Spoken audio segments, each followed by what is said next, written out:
Stata, yaitu dengan biner logit, di mana di sini kita buka terlebih dahulu aplikasi Stata dan kita masukkan datanya terlebih dahulu, yaitu tabel 8.1. Kemudian kita akan melakukan estimasi data 8.1 menggunakan di menu command.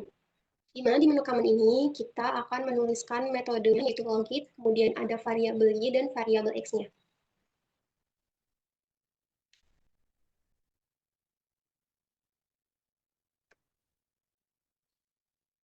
Di mana di sini yaitu kita menggunakan metode logit, PCI, income, eduk, dan age. Kemudian kita klik enter.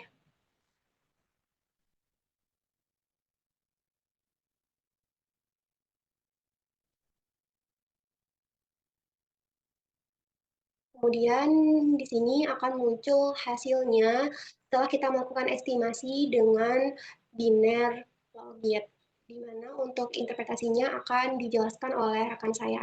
Kemudian akan saya interpretasikan terkait data 8.1 regresi biner logit, di mana yang pertama yaitu dari regresi biner logit terdapat variabel terikat dan variabel bebasnya, di mana variabel terikatnya yaitu perokok menggunakan variabel dummy 1 untuk perokok dan 0 untuk bukan yang perokok. Kemudian variabel bebasnya X1-nya yaitu usia dalam tahun, kemudian X2-nya pendidikan selama tahun sekolah, X3-nya adalah pendapatan pada keluarga, dan X4-nya adalah harga rokok masing-masing negara pada tahun 1979, dan education income atau interaksi variabel edukasi dan variabel income. Kemudian interpretasi koefisien regresi X1 sebesar 0,01824545, di mana antilog dari angka tersebut adalah 1,0184, yang berarti setiap kenaikan usia 1 tahun dengan asumsi ceteris paribus, maka probabilitas seorang perokok akan naik sebesar 1,0184 atau sekitar 1,84% dibanding dengan seseorang yang tidak merokok.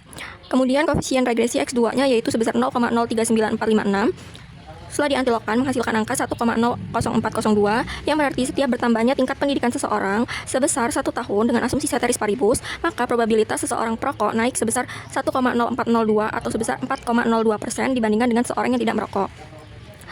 Kemudian untuk X3-nya yaitu 0,000095 setelah diantilogkan menghasilkan angka 1,0001, yang berarti setiap kenaikan pendapatan keluarga sebesar 1 satuan dengan asumsi ceteris paribus, maka probabilitas seseorang perokok naik sebesar 1,0001 atau sebesar 9,5% dibandingkan dengan seseorang yang tidak merokok. Kemudian X4-nya yaitu 0,217072 setelah diantilogkan menghasilkan 1,2424, yang berarti setiap kenaikan harga rokok sebesar 1 satuan dengan asumsi ceteris paribus, maka probabilitas seorang perokok naik sebesar 1,2424 atau sebesar 24,24% dibandingkan dengan seorang yang tidak merokok. Kemudian variabel terakhir yaitu koefisien regresi edukasi income dengan nilai 0,000745 setelah diantilogkan menghasilkan angka 1, yang berarti semakin tinggi pendapatan seseorang maka semakin tinggi juga konsumsi rokoknya. Namun semakin tinggi tingkat pendidikan seseorang dengan pendapatan tinggi, konsumsi rokok bisa ditekan karena kesadaran kesehatan.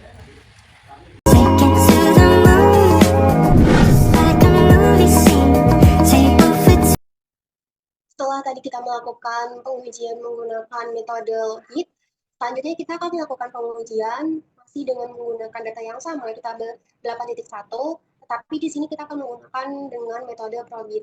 Untuk probit ini kita pilih statistik, kemudian binary outcome, kemudian kita pilih yang probit regression.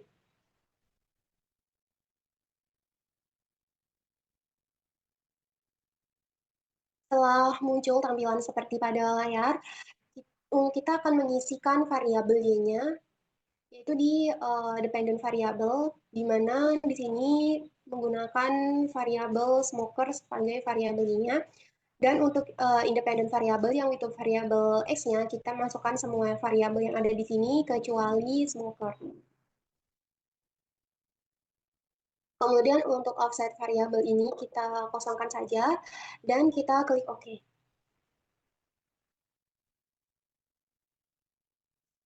Ini merupakan hasil dari pengujian biner probit. Untuk interpretasinya akan dijelaskan oleh rekan saya. Kemudian untuk interpretasi selanjutnya yaitu biner probit. Nah, di sini kami menggunakan asumsi dengan tingkat pendidikan 18 tahun, usia 25 tahun dengan pendapatan sebesar $70.000, harga rokok 20 dan edukasi income 18 dikali dengan $70 yaitu sebesar $1.260 dengan menggunakan dua usia yaitu 25 tahun dengan 35 tahun, di mana untuk penggunaan usia 25 tahun dan asumsi ceteris paribus di sini kami menghasilkan angka sebesar 0,5417.